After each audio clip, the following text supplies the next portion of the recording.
चलिए अब आगे ध्यान देते हैं। हम लोग पिछले कक्षा में जो जाने थे उसके आधार पर, पिछले कक्षा में हमने ये जाना था कि बहुपद होता क्या है, नहीं बहुपद की परिभाषा क्या है, और साथ ही साथ उसका वर्गीकरण जो था वो किन आधार पर किया गया था।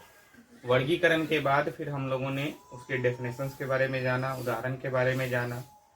आज हम लोग जो जानेंगे, हमारा आज का टॉपिक ये है कि जीरोस कैसे निकालते हैं। ठीक है, जीरोस कैसे निकालते हैं, सम ऑफ द जीरोस क्या होता है, यानी शून्यक कैसे निकालते हैं, शून्यकों का योग क्या होता है, शून्यकों का गुणनफल क्या होता है, और यदि शून्यक हमें दिए हुए हों तो उसे हम कोई बहुपद निकाल कैसे सकते हैं। ठीक है, तो हम लोग आज उस पर डिस्कस करते हैं, लेकिन उससे पहले हम एक चीज जानेंगे। बताइए, x square plus 3x plus 2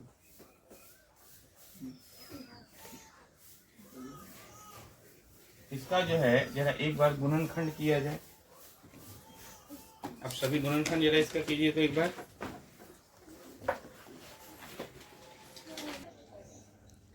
अब जरा ध्यान दीजिए कि हमने क्या किया, इसको सबसे पहले गुणनखंड किया कि जोड़ने या घटाने पर इतना आना चाहिए और उसी संख्या को गुना करते हैं तो इतना आना चाहिए। इस हमने क्या किया, 2 जोड़ 1 कितना हो गया 3, और 2 को 1 से गुना करेंगे तो 2 हो जाएगा। हमने इस तरह से इसको तोड़ लिया।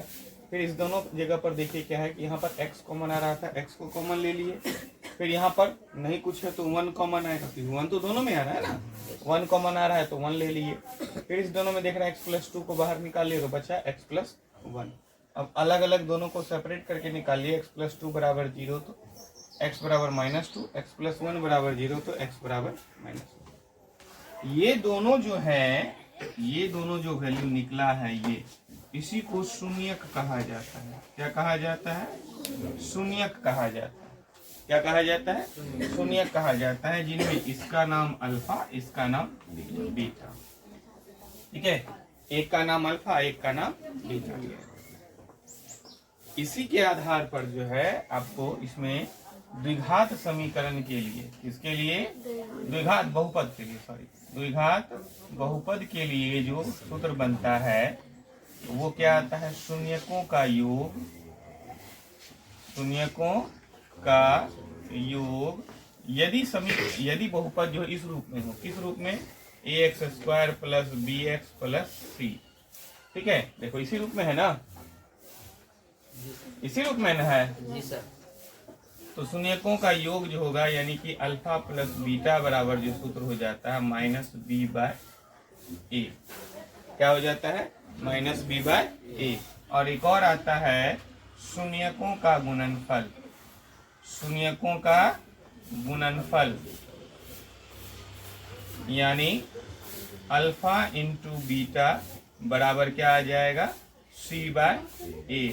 और यदि मान लिया जाए आपको शून्यकों का योग और शून्यकों का गुणनफल दोनों दिया हुआ रहे, शून्यकों का योग और शून्यकों का गुणनफल दोनों दिया हुआ रहे, और आपको कहे कि द्विघात बहुपद निकालिए, उसके लिए देखिए क्या होता है। एक सूत्र आता है x square minus alpha plus beta x plus alpha into beta बराबर 0। इस पर भी जो है आप निकाल सकते हैं, यानी यहाँ लिख देते हैं द्विघात बहुपद ज्ञात करने के सूत्र, ज्ञात करने का सूत्र, यानी द्विघात बहुपद हम कैसे निकालेंगे उसके लिए ये सूत्र होता है। बाकी शून्यकों का गुणनफल और शून्यकों का योग, इसी पर आधारित हम लोग क्वेश्चंस करेंगे। कभी कभी क्वेश्चन को थोड़ा सा घुमावदार करके दे देता है, तो हमारे लिए मेन आधार यही होगा, इसी आधार पर जो है हम लोग उसको निकालेंगे। आधार यही रहता है, ठीक है, आधार यही है। अब चाहे तो जैसे ये वाला जो आपने बनाया है, आप इसकी जांच भी कर सकते हैं।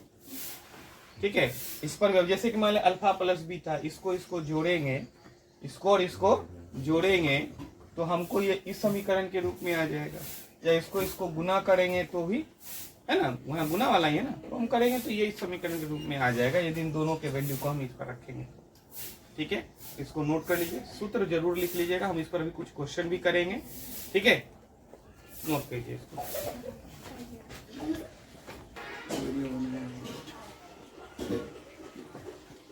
जैसे कि देखिए आप यहाँ पर जो है ये त्रिघात बहुपद में अगर मान लिया रहेगा तो उस तरीके से भी आप उसको निकाल सकते हैं, ठीक है ना। इसमें डायरेक्ट ही दे देगा कि इसको आप फाइंड कीजिए, ठीक है। ये वैल्यू दिया हुआ है, आप इसको निकालिए, ये भी दे सकता है, या फिर इस तरह से कोई समीकरण दे देगा और ये सब जैसे दिया हुआ है कि इस alpha plus beta plus gamma का वैल्यू क्या होगा, alpha into beta into gamma का वैल्यू क्या होगा, ऐसा ही इसमें डायरेक्ट पूछ लेता है, ठीक है। ये स्पेशली आपको ऑब्जेक्टिव के रूप में ही ज्यादातर पूछा गया है, तो उस रूप में भी पूछा जा सकता है, ठीक है। कभी कभी सब्जेक्टिव में भी पूछ ले सकता है। तो द्विघात के लिए ये है और त्रिघात के लिए ये, ठीक है। और ये त्रिघात बहुपद कैसे निकालेंगे उसके लिए इसको नोट कर लीजिए, फिर इसके बाद हम लोग कुछ क्वेश्चन पर डिस्कस करेंगे। अभी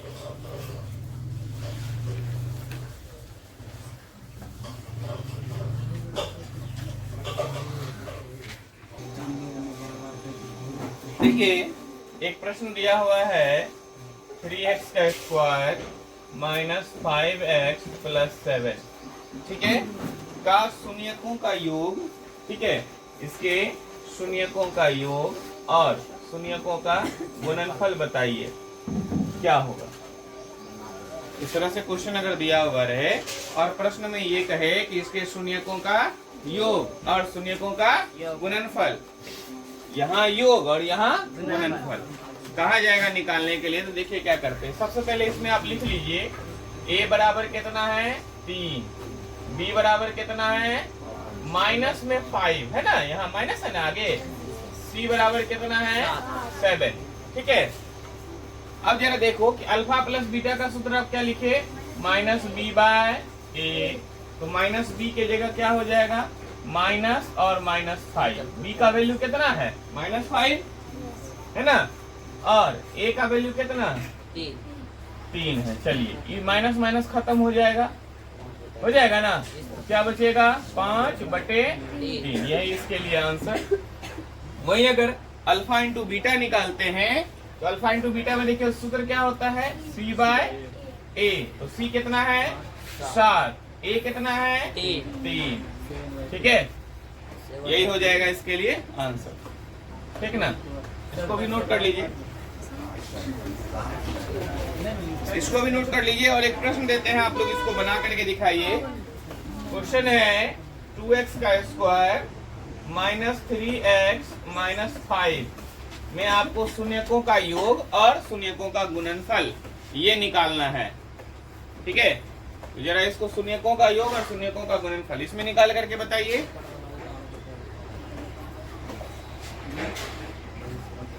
चलिए देखिए इसको कैसे निकालेंगे, क्या आ जाएगा